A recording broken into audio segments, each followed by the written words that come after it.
بعض لڑکے کیا کرتے ہیں کان میں چھید کرا کے کان میں بالی والی بھی پہنتے ہیں. بھائی جب کان میں بالی پہن لے تو ہونٹ پہ لالی بھی لگا لے تو کلیئر ہو جائے تو کون سے جینڈر سے تیرا تعلق ہے, تیری جنس کیا ہے, تو آ رہا ہے کہ آ رہی, کیسے پتہ چلے گا؟ عجیب. بعض لڑکے کیا ہوتے ہیں بالکل کلین شیپ, بال بھی بڑے بڑے, جھوٹا بھی بڑا بڑا لٹک رہا ہے, کان میں بالی بھی ہے, تو جب وہ جاتے ہیں تو سمجھ میں نہیں آتا کہ یہ محترمہ ہے کہ محترم ہے. اللہ رحم کرے, آج کل کے فیشن کا تو ایسا ہو گیا ہے. تو اللہ کے نبی نے فرمایا کہ ایسی عورت قیامت کے دن اللہ دیکھے گا نہیں جو مردوں کی نقل کرتی ہے. اور نمبر 3 الدیوس, بے غیرت مرد, جو دیوس ہو, جس کے گھر میں بے حیائی ہوتی ہو اور اس کو کوئی فرق نہ پڑتا ہو. مجھے حیرت اسی بات پر ہے میرے پیارے ساتھیوں کہ آج مسلمان لڑکی اگر عید کے تہوار پہ بے غیرتی کر رہی ہے, بے پردہ گھوم رہی ہے, اس کا مطلب کہ اس کے گھر کا جو گارجین ہے وہ بے غیرت ہو چکا ہے. بے پردہ نظر آئی کل جو چند بیبیاں, اکبر زمین میں غیرت قومی سے گڑ گیا. پوچھا جو ان سے آپ کا پردہ وہ کیا ہوا, کہنے لگی کہ عقل پہ مردوں کے پڑ گیا. بے غیرتی بہت بری چیز ہے میرے ساتھیوں. غیرت پیدا کرو. اللہ غیرت والا, رسول غیرت والے, ہم بھی غیرت والے بنا. ایک صحابی تھے, ان کا نام تھا سعد بن عبادہ. انہوں نے کہا اگر میں اپنی بیوی کو کسی غیر مرد کے ساتھ دیکھ لوں تو میں اس آدمی کو تلوار سے مار دوں گا. صحابہ نے کہا ارے خالی غیر مرد کے ساتھ دیکھ لو گے مار دو گے تم, اتنی غیرت, اتنی غیرت. تو اللہ کے نبی نے کہا تمہیں حیرت ہو رہی ہے سعد کی غیرت پر؟ اللہ کی قسم میں سعد سے زیادہ غیرت والا ہوں اور اللہ مجھ سے بھی زیادہ غیرت والا ہے. اور اسی لیے اللہ تعالیٰ نے جتنے گندے کام ہیں, جتنے فحش کام ہیں, سب حرام قرار دے دیے. آج کل مسلمان لڑکیاں انسٹاگرام پر, فیس بک پر آئی ڈی بنا کے کیا کر رہی ہیں؟ اپنا جسم دکھا رہی ہیں. آدھے ادھورے کپڑے پہن کر آئی ڈی, لاکھوں کی تعداد میں ایسی آئیڈیاں بنی ہوئی ہیں فیس بک پر اور انسٹاگرام پہ, جن کا کام خالی کیا ہے؟ جسم دکھانا. پیسہ کمانے کے لیے جسم دکھا رہی بس. اور اس میں ایک بڑی تعداد مسلمان نام, مسلم نام ہے, یاسمین ہے, روحی ہے, نوری ہے, فلاں ہے, ڈکاں ہے, مسلم لڑکیاں ہیں. تیرا شریر اتنا سستا ہو گیا ہے مسلمان عورت. ارے تیرا شریر تو اتنا قیمتی ہے کہ تیرے رب نے قرآن میں تیرے شریر پہ رکھنے کا جو دوپٹہ رکھا جاتا, اللہ نے قرآن میں اس دوپٹہ رکھنے کا طریقہ بھی تجھے بتایا ہے. فرمایا وَلْيَضْرِبْنَ بِخُمُرِهِنَّ عَلَى جُيُوبِهِنَّ, اے مسلمان عورت تیرا دوپٹہ تیرے سینے پر ہونا چاہیے. وَلَا يُبْدِينَ زِينَتَهُنَّ, اے مسلمان عورت تو اپنے شریر کو, اپنے جسم کو کبھی غیر مردوں کے سامنے ظاہر نہیں کرے گی. فرمایا وَلَا يَضْرِبْنَ بِأَرْجُلِهِنَّ لِيُعْلَمَ مَا يُخْفِينَ مِنْ زِينَتِهِنَّ, اے مسلمان عورت جب تو زمین پہ چلے تو اپنے پاؤں کو زور زور سے مار کے نہ چلا کر, تیرے پائل کی آواز بھی غیر مردوں کے کان تک نہ پہنچے. قرآن نے تو عورت کو موبائل پر بات کرنے کا طریقہ بھی بتایا. فرمایا فَلَا تَخْضَعْنَ بِالْقَوْلِ فَيَطْمَعَ الَّذِي فِي قَلْبِهِ مَرَضٌ وَقُلْنَ قَوْلًا مَعْرُوفًا.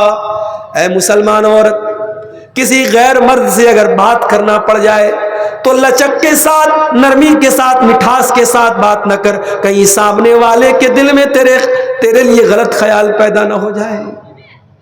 اسلام تو وہ دین ہے میرے ساتھ, صاف ستھرا دین ہے, غیرت والا دین ہے. اور یاد رکھو عید کے تہوار کے موقع پر اپنے گھر کی جوان لڑکیوں کو خالہ کے لڑکے, ماموں کے لڑکے اور چاچا کے جوان لڑکوں سے تھوڑا دور رکھو اللہ کے واسطے. یہ غیر محرم ہے. چاچا کے لڑکے, ماما کے لڑکے, خالہ کے لڑکے, یہ جو جوان لڑکیاں جاتی ہیں ان سے ہاتھ ملا رہی ہیں اور عید کی مبارکباد دے رہی ہے, حرام ہے, حرام ہے, حرام ہے میرے ساتھی. اور یہ دیور بھابھی کے بیچ میں جو چل رہا ہے, شوہر بیچارہ باہر کام کر رہا ہے یا دیور بھابھی میں ہنسی مذاق چل رہا ہے, بےہودہ اور ولگر ٹائپ کا مذاق کر رہا ہے دیور بھابھی سے. یاد رکھو یہی وہ چیزیں ہیں جو گھروں کو برباد کرتی ہیں. شوہر اگر باہر کام کرتا ہے تو بیوی کو لے جا کے رکھے, اور بیوی کو لے جا کے نہیں رکھتا ہے تو ایسا کام نہ کرے.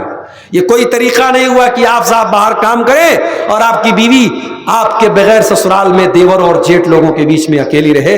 یہ شریعت کے خلاف ہے, انسانیت کے خلاف ہے, اخلاق کے خلاف ہے, عزت کے خلاف ہے, آبرو کے خلاف ہے. جوائنٹ فیملی سسٹم ہے, دیور بابی سب ساتھ میں رہتے ہیں, شوہر باہر کما رہا ہے, ایسی کمائی جو آپ کے گھر کے رشتوں کو برباد کر دے میرے پیارے ساتھیوں, مناسب نہیں ہے. اس لیے اپنے انداز کو ہم لوگ بدل لیں میرے پیارے بھائی. نبی اکرم سے پوچھا گیا کہ کیا دیور اپنی بھابھی سے اکیلے میں مل سکتا ہے, جیجا اپنی سالی سے اکیلے میں مل سکتا ہے؟ نبی نے فرمایا الحم الموت. دیور اپنی بھابھی کے لیے, جیجا اپنی سالی کے لیے, جیٹ اپنی بھاوچ کے لیے, کزن اپنی کزن کے لیے موت ہے, موت. جو رشتہ شریعت نے کہہ دیا کہ غیر محرم ہے, وہ غیر محرم بھی رہے گا میرے ساتھی.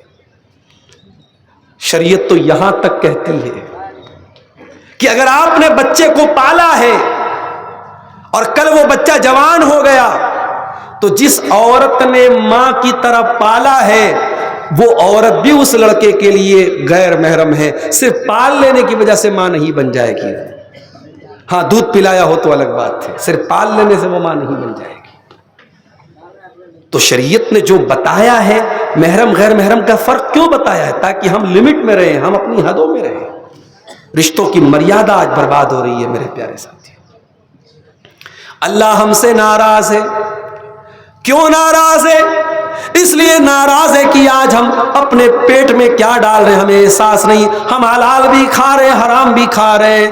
آج پاکڑ کا علاقہ, آج صاحب گنج کا علاقہ, آج گڈا کا علاقہ, پورے علاقے میں آج چھوٹی چھوٹی رقم لوگ بینک سے بندھن لون کے نام پہ قرضہ لے رہے ہیں اور انٹرسٹ پے کر رہے ہیں, بیاج پے کر رہے ہیں. آج IPL کا میچ چل رہا ہے, ہمارا نوجوان سٹے بازی کر کے پیسہ کما رہا ہے. آج لاٹری کے ذریعے مسلمان نوجوان پیسہ کما رہا ہے. اے نوجوانوں, اللہ کے نبی فرماتے ہیں یاتی علی الناس زمان لا یبال المرء من این اخذ المال. ایک ایسا زمانہ بھی تم پر آئے گا جب انسان اس بات کی پرواہ نہیں کرے گا کہ مال کہاں سے کما رہا ہے, حلال طریقے سے کما رہا ہے یا حرام طریقے سے کما رہا ہے. حلال طریقے سے کماؤ میرے پیارے ساتھی. حلال کی تھوڑی آمدنی حرام کی زیادہ آمدنی سے بہتر ہے. قرآن کہتا ہے یمحق اللہ الربا ویربی الصدقات. اللہ سود اور بیاج کی کمائی میں برکت ختم کر دیتا ہے, مٹا دیتا ہے. اتنے دولت والے مسلمانوں میں ہے, کیا ایسا کوئی سسٹم نہیں بنا سکتے کہ چھوٹی چھوٹی رقم 5,000 10,000 کی رقم, کیا اتنی چھوٹی رقم کے لیے ہمارے مسلمان بھائی بینک سے جا کے لون لے اور بیاج پر پیسہ لے؟ یہ ہمارے لیے چلو بد پانی میں ڈوب مرنے کی بات ہے. اگر 10 پیسے والے لوگ اگر ایسی کوئی کمیٹی بنا لیں اور 10 لوگوں کو سود اور بیاج سے بچا لیں تو 10 لوگوں کی گردن کو آپ کو اللہ تعالیٰ کے ہاں سود اور بیاج سے بچانے کا ثواب ملے گا میرے ساتھی. مگر انسان پیسے کی محبت میں اندھا ہو چکا ہے, مال کمانے کی محبت میں اندھا ہو چکا ہے. وہ جانتا ہی نہیں, سوچتا ہی نہیں کہ میں غلط کر رہا ہوں. ابھی ایک طریقہ میں نے ساؤتھ میں دیکھا. مثال کے طور پہ میرے پاس مکان ہے اور آپ کو مکان میں کرائے پر رہنے کی ضرورت ہے. آپ میرے پاس آئے, عبدالغفار صاحب آپ کے پاس مکان ہے, آپ کو میں 10 لاکھ روپیہ دے دیتا ہوں, آپ مجھے مکان میں رہنے کو دے دیجیے. 10 لاکھ روپیہ آپ نے مجھ کو دے دیا, میں پیسہ اپنا استعمال کر رہا ہوں, مزہ لے رہا ہوں, آپ میرے مکان میں رہ رہے ہیں. 4 سال 5 سال 10 سال آپ میرے مکان میں رہے, ایک پیسہ کرایہ آپ مجھے نہیں دے رہے تھے. پھر آپ نے جب مکان خالی کرنے کا ارادہ کیا, آپ میرے پاس آئے, عبدالغفار صاحب میں مکان خالی کرنا چاہتا ہوں, جو میں نے پیسہ آپ کو دیا تھا وہ مجھے ریٹرن کر دیجئے. وہ پیسہ میں نے آپ کو ریٹرن کر دیا. اس کو بولتے ہیوی ڈپازٹ. یہ شکل ساؤتھ میں ممبئی وغیرہ میں بہت رائج ہے, ہو سکتا ہے کہ آپ کے بنگال کلکتہ وغیرہ میں بھی ہو, مجھے نہیں معلوم, لیکن ہو سکتا ہے کہ ہو. حرام ہے یہ شکل. پوچھو کیوں حرام ہے؟ اس لیے حرام ہے, شریعت یہ کہتی ہے کہ آپ اگر کسی مکان مالک سے مکان کرائے پہ لے رہے ہیں تو کرایہ کیوں نہیں دے رہے بھائی؟ اگر آپ کرایہ نہیں دے رہے ہیں اور آپ نے سامنے والے کو 10 لاکھ روپیہ دیا جو بعد میں آپ لے لیں گے, تو گویا کہ آپ نے قرضہ دیا ہے, اور قرضہ دے کر کے کوئی پروفٹ کمانا یا پروفٹ سامنے والے کو دینا یہ جائز نہیں ہے۔ میں نے اگر آپ کو 1 لاکھ روپیہ قرضہ دیا اور بدلے میں آپ سے میں نے 1 لاکھ روپے کے ساتھ اگر کوئی بھی فائدہ حاصل کر لیا، وہ فائدہ سود ہے، بیاج ہے، حرام ہے میرے لیے۔ شریعت کا یہ قانون یاد رکھو میرے ساتھی۔ اسی لیے کوئی سامان گروی رکھ کر کے اس گروی سامان سے بھی فائدہ اٹھانا جائز نہیں ہے۔ مثال کے طور پہ آپ میرے پاس آئے، عبدالغفار صاحب مجھے 5000 روپیہ چاہیے، میں نے کہا یار کہیں لے کے بھاگ جاؤ گے تب، تو آپ نے مجھے اپنا موبائل دے دیا۔ اب یہ موبائل آپ نے مجھے بطور گارنٹی کے دیا، بطور ضمانت کے دیا کہ اگر آپ پیسہ لے کے بھاگ گئے تب میں اس موبائل کو بیچ کر کے اپنا پیسہ وصول لوں گا۔ لیکن میرے لیے یہ جائز نہیں ہے کہ آپ کو 5000 روپیہ دینے کے بعد میں آپ کا موبائل استعمال کروں، کیونکہ وہ موبائل میں نے گروی لیا ہے آپ سے، بطور گارنٹی لیا ہے، بطور سیکیورٹی لیا ہے۔ اس موبائل کو استعمال اگر کروں گا تو یہ سود ہو جائے گا۔ یہ ہے ہماری شریعت کا قانون، اس کو سمجھنے کی ضرورت ہے میرے ساتھیوں۔ آج امت سود اور بیاج میں پڑی ہوئی ہے۔ جو مجبوری کا معاملہ ہے وہ الگ ہے کہ چلو بھائی بینک میں اکاؤنٹ کھول لیا، بینک میں سیونگ اکاؤنٹ میں پیسہ آ رہا ہے، وہ ایک مجبوری ہے۔ وہ پیسہ بھی آپ کسی غریب کو، ضرورت مند کو دے کر کے جان چھوڑائیے، اس کو اپنے لیے استعمال نہیں کرنا ہے۔ لیکن آج باقاعدہ سود ہم کھا رہے، کھلا رہے، حرام ہے میرے پیارے ساتھیوں۔ اپنی نوجوان نسل سے کہنا چاہوں گا، سود سے، سٹے سے، جوئے سے اپنے آپ کو بچا لو میرے ساتھی۔ اور ایک آخری بات، اس کے بعد تھوڑا سا 5 منٹ کا ٹائم میں آپ کا اور لوں گا۔ مسجد کا چندہ آپ نے دیا ہے، کتنا دیا ہے، کتنا جلسے والوں نے آپ سے لیا ہے میں نہیں جانتا، لیکن آخر میں جاتے جاتے آپ کو میرے ہاتھ پر بھی اس اللہ کے گھر کے لیے، کیونکہ ابھی کافی رقم کی درکار ہے، آپ کو دے کر کے جانا ہے، یہ کام آپ کر کے انشاءاللہ جائیں گے۔ ایک آخری بات اپنے نوجوانوں سے کہنا چاہتا ہوں، شراب بہت برباد کر رہی ہے ہماری نسل۔ وہ عورتیں جو بیچاری اپنے شرابی شوہر کے چلتے غیر مردوں کے پاس جا کے بیڑی بنا بنا کے ان سے جا کے پیسہ لے کے گھر چلا رہی ہیں، شرم کی بات ہے، چلو پر پانی میں ڈوب مرنے کی بات ہے۔ عورت کا کام کمانا نہیں ہے میرے بھائی، عورت مجبوری میں کما سکتی ہے لیکن کمانا اس کا کام نہیں ہے۔ لیکن جس گھر میں شرابی شوہر ہو وہاں تو بیچاری عورت کو کمانا ہی پڑتا ہے۔ جس گھر میں باپ شرابی ہو، بچوں کی زندگی برباد، گھر کی کا سکون برباد۔ اللہ کے واسطے، اللہ کے واسطے اس شراب کو چھوڑ دو میرے ساتھی، اس شراب کی لعنت کو اپنے گھروں سے نکال دو۔ مجھے یاد ہے کئی مرتبہ اسی پاکڑ کے علاقے میں ایکسیڈنٹ ہوئے ہیں شراب کی وجہ سے، لوگ مرتے مرتے بچے ہیں بلکہ مر بھی چکے ہیں شراب کی وجہ سے۔ لیکن ہمارے مسلمانوں میں شراب کا جو شوق ہے وہ دن بدن بڑھ رہا ہے، کم نہیں ہو رہا ہے۔ دنیا میں تم اس شراب کو چھوڑ دو، اللہ اس سے بہترین شراب تم کو جنت میں پلائے گا۔ لا فیہا غول، اس جنت کی شراب کو پینے کے بعد نہ کسی کو نہ کوئی بہکے گا، نہ کسی کا سر چکرائے گا، نہ کوئی غلط حرکت کرے گا۔ میرے پیارے ساتھیوں، جو انسان شراب پیتا ہے 40 دن تک کی نماز، سب سے بڑی منحوسیت تو یہ کہ 40 دن تک کی نماز اس کو قبول نہیں ہوتی۔ اللہ کے نبی کی صحیح حدیث ہے کہ جو شراب پیتا ہے 40 دن تک کی نماز اس کی قبول نہیں ہوتی۔ اور یہی نہیں، اللہ تعالیٰ قیامت کے دن شراب پینے والوں کو جہنمیوں کا پیپ اور مواد پلائے گا۔ نبی کے دور میں جب شراب ابھی حرام نہیں ہوئی تھی، صحابہ شراب پیا کرتے تھے۔ جب قرآن کی آیت نازل ہوئی سورہ مائدہ کی، صحابہ دسترخوان پہ شراب پی رہے تھے۔ جب کسی نے آیت آ کے سنائی کہ سورہ مائدہ کی آیت نازل ہو گئی ہے، شراب حرام ہو گئی، صحابہ نے شراب کے برتن نکال نکال کے توڑ کے پھینک دیے۔ آج سگریٹ کے پیکٹ پہ لکھا رہتا ہے تمباکو بہت خطرناک چیز ہے۔ کتنے لوگ سگریٹ کے پیکٹ پہ دیکھ کر کے پڑھ کر کے نہیں پیتے ہیں؟ سگریٹ بنانے والی کمپنی بنا رہی ہے، سرکار لائسنس بھی دے رہی ہے، بیچنے والا بیچ رہا ہے، خریدنے والا خرید کے پی رہا ہے، اور یہ ڈھکوسلے بازی کو پیکٹ پہ لکھا ہے کہ تمباکو سے کینسر ہوتا ہے۔ بھائی یہ لکھنے کا کیا فائدہ ہے؟ جب تم بیچ رہے ہو اس کو، تم اس کو تقسیم کرو تو کیا فائدہ ہے؟ نبی نے ہمیں طریقہ سکھایا کہ اگر اللہ کا ڈر ہو تو ایک حکم شراب کے بارے میں نازل ہوا اور صحابہ کرام نے شراب چھوڑ دی۔ اگر آپ عمرہ کرنے جائیں گے، حج کرنے جائیں گے، مدینہ میں ایک مسجد ہے، مسجد قبلتین، نماز ہو رہی تھی اسی میں، اور عصر کی نماز کا ٹائم تھا، اور باہر سے کسی نے آ کے کہا کہ قبلہ بدل دیا گیا، اب بیت المقدس کے بجائے قبلہ خانہ کعبہ کو بنا دیا گیا ہے۔